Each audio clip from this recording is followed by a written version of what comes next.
Good morning বন্ধুরা, তোমরা কি কিছু দেখতে পাচ্ছ? দেখো বোগেনভিলিয়া গাছটা। আমি নার্সারিতে কিন্তু ডিপ ভায়োলেট কালার চেয়েছিলাম।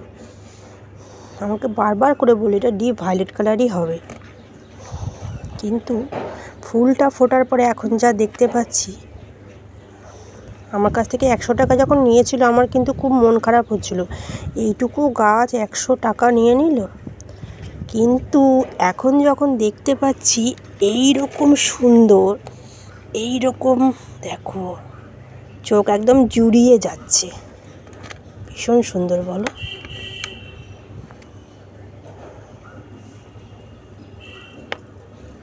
দেখো কেমন হয়েছে তোমরা একটু জানিও।